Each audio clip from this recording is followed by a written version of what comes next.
దుర్మార్గమైనటువంటి పరిపాలన మీద పోరాటం కొనసాగించి ప్రస్తుత హోంమంత్రిగా ఉన్నటువంటి అనిత గారిని మాట్లాడవలసిందిగా ఆహ్వానిస్తా ఉన్నాం.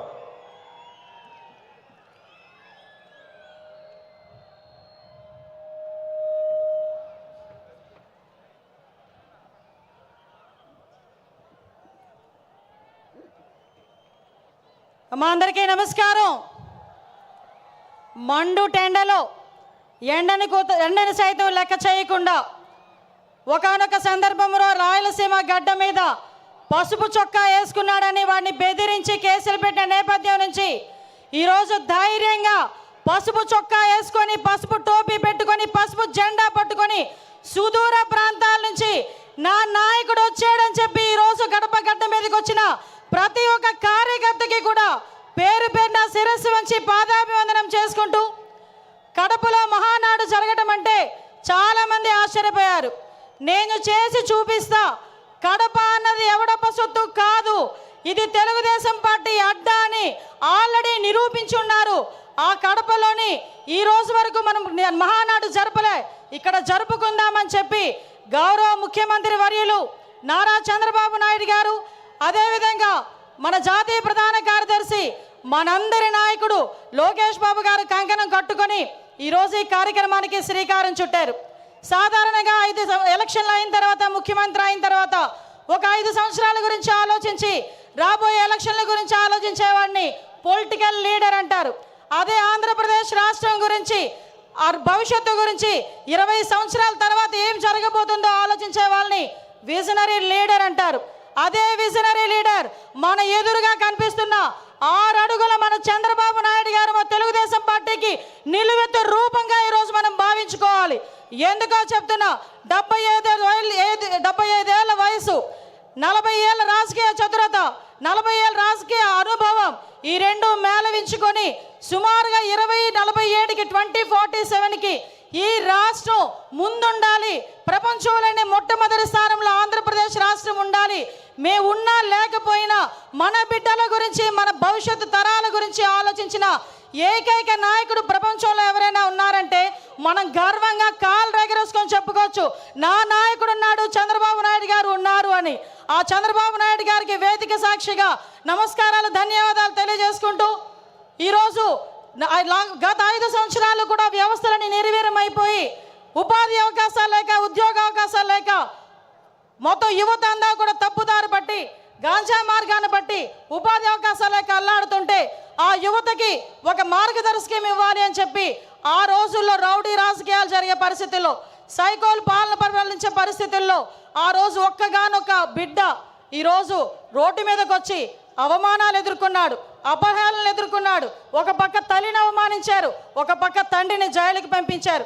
అయినప్పటికీ కూడా మొక్కవోని ధైర్యంతో నా కార్యకర్తలు నా వెంబడున్నారు, నేను పూర్తి చేయగలనని సుమారుగా 9 నెలల కాలంలోనే ఈ రాష్ట్రంలోని తెలుగుదేశం పార్టీకి పునరుద్ధేశం తీసుకొచ్చిన నా సోదరుడు, మానవవనరుల శాఖ మంత్రులు గౌరవనీయులు నారా లోకేష్ గారికి ప్రత్యేకంగా ధన్యవాదాలు, నమస్కారాలు తెలియజేసుకుంటూ, ఈరోజు రాష్ట్ర పార్టీ అధ్యక్షులు పల్లా శ్రీనివాసరావు గారికి, అదేవిధంగా వేదిక నిర్వహించిన సహచర మంత్రివర్యులకి, ఎమ్మెల్యేలకి, ఎమ్మెల్సీలకి అందరికీ కూడా పేరు పేరున, వేదిక నిర్వహించిన పెద్దలందరికీ కూడా పేరు పేరున నమస్కారాలు, ధన్యవాదాలు తెలియజేసుకుంటూ, సాధారణంగా ఈ మహానాడు అయితేనే మహానాడు ముందు రోజు కూడా చాలా వర్షం పడింది.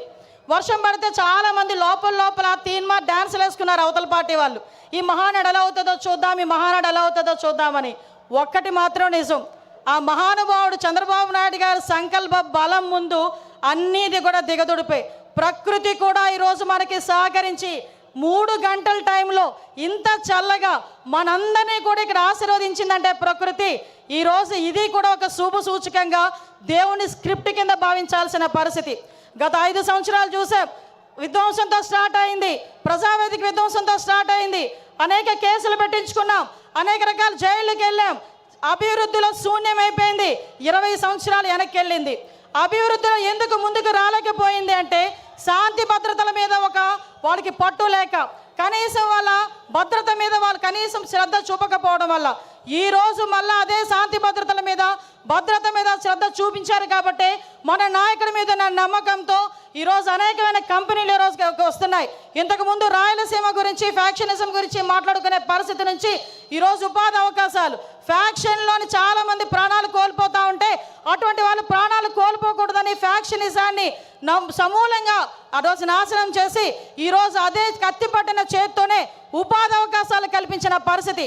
ఈరోజు రాయలసీమలో ఉన్న ప్రతి మహిళ కూడా ఇంట్లోని చంద్రబాబు నాయుడు గారు బొమ్మ పెట్టుకోవాలి. ఎందుకనంటే ఏ రోజైనా కత్తి పట్టిన మగవాడు బయటికి వెళ్తే మళ్ళా తిరిగి ప్రాణాలతో వస్తాడో రాడో తెలియని పరిస్థితి నుంచి ఈ రోజు నా భర్త క్షేమంగా వస్తాడు, తిరిగి డబ్బులు తీసుకొని వస్తాడని ధైర్యంగా ఉండే పరిస్థితిని ఈరోజు తీసుకొచ్చాం. ఇంతకుముందు రాయలసీమ అంటే మనకి చేతిలో కత్తులు, కటార్లు, బాంబులు వినిపించేవి. కానీ ఈరోజు రాయలసీమ అంటే ఒక కియా, రాయలసీమ అంటే ఒక శ్రీ సిటీ, రాయలసీమ అంటే ఒక హీరో కంపెనీ, ఇలాంటి కంపెనీలు అనేకం కనిపించే పరిస్థితి ఈరోజు మనందరికీ కూడా కనిపించే పరిస్థితి కనిపిస్తూ ఉంది. నేను ఒకటే చెప్తున్నా, నిన్న ఒకే ఒక విషయం చెప్పి ముగిస్తా. పెద్దలందరూ ఉన్నారు. నిన్న ఏదైతే మహానాడులో గౌరవ్ లోకేష్ గారు చేసిన 6 శాసనాలు, నిజంగా ఏదైతే చంద్రబాబు నాయుడు గారు కలలు కంటున్న 2047 స్వర్ణాంధ్రకి ఈరోజు కడప మహానాడు వేదికగా ఈ 6 శాసనాలు కూడా ప్రథమ భూమిక వహించబోతున్నాయి. ఇవే పునాది కాగబోతున్నాయి. ఈ కార్యకర్తలే అధినేత అని చెప్పిన పరిస్థితి ప్రపంచంలో ఏ పార్టీకి లేదు. ధైర్యంగా గర్వంగా నేను తెలుగుదేశం పార్టీ కార్యకర్తని చెప్పుకొని తిరిగే పరిస్థితులు ఈరోజు ఉన్నాయి. ఒకటే ఒక విషయం చెప్తున్నా. మొన్న రీసెంట్గా నేను ఒక ఫ్లైట్లో వస్తా ఉంటే ఒక పెద్ద మనిషి, ఒక వ్యాపారవేత్త నాకు కనిపించారు. ఏంటి సార్ ఎలా ఉంది సార్ అంటే, అమ్మ రక్షించారు మీరందరూ కూడా ఎన్డీఏ కూటమిని గెలిచి. ఎందుకంటే 2018లో నేను శంకుస్థాపన చేశా, 19లో నేను ఫ్యాక్టరీ పెట్టాలని వెళ్తే పార్ట్నర్షిప్ అడిగారమ్మా. అప్పటి నుంచి మూసుకొని కూర్చున్నా. మళ్ళా చంద్రబాబు నాయుడు గారు వచ్చిన తర్వాత ఫ్యాక్టరీ మళ్ళీ ఓపెన్ చేశారని చెప్పే పరిస్థితి. ఒకటే చెప్తున్నా సార్, మీరు ఏదైతే 6 శాసనాలు తీసుకున్నారో ఈ 6 శాసనాలు మంత్రులుగా ఉన్న మేం కానీ, ఎమ్మెల్యేలుగా ఉన్న స్టేజ్ మీద ఉన్న వాళ్ళు కానీ, కార్యకర్తలుగా ఉన్న వాళ్ళు ప్రతి ఒక్కరు కూడా గ్రామానికి వెళ్ళి చెప్పే బాధ్యత మేము తీసుకుంటాం.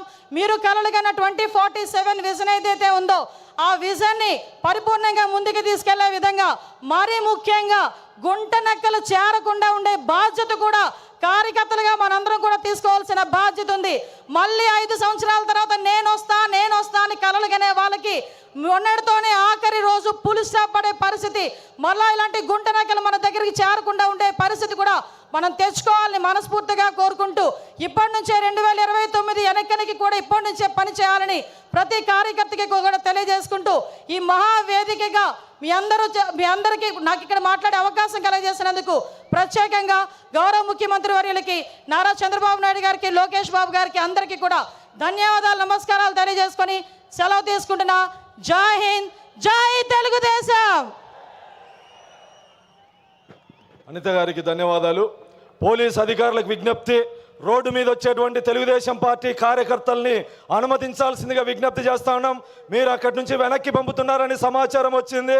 దయచేసి మీకు సవినయంగా విజ్ఞప్తి చేస్తా ఉన్నాం, కార్యకర్తల్ని ఇక్కడికి వదలాలని చెప్పి సందర్భంగా విజ్ఞప్తి చేస్తూ, కడప ఎమ్మెల్యే కడప శివంగి మాధవిరెడ్డి గారిని మాట్లాడవలసిందిగా విజ్ఞప్తి చేస్తాం.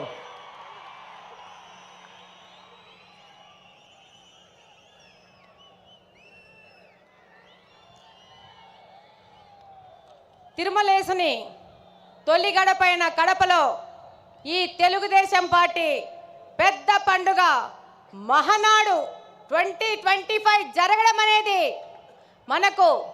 మన నాయకులు ఇచ్చిన, కడప జిల్లా వాసులకు ఇచ్చిన గౌరవంగా ఈ సందర్భంగా గుర్తు చేసుకుంటున్నాము. ఈ కార్యక్రమానికి వచ్చిన మన పూజ్యులు, గౌరవనీయులు, తండ్రి సమానులు, అధ్యక్షులు గౌరవ ముఖ్యమంత్రి గారికి, అలానే పార్టీ జాతీయ ప్రధాన కార్యదర్శి శ్రీ నారా లోకేష్ గారికి, అలాగనే తెలుగుదేశం పార్టీ అధ్యక్షులు పల్లా శ్రీనివాసరావు గారికి, మరియు తెలుగు రాష్ట్రాల నలుమూల నుండి వచ్చిన గౌరవ మంత్రివర్యులు, ఎంపీలు, ఎమ్మెల్సీలు, ఎమ్మెల్యేలు, అన్ని జిల్లాల అధ్యక్షులు, ఇన్ఛార్జీలు, అలాగనే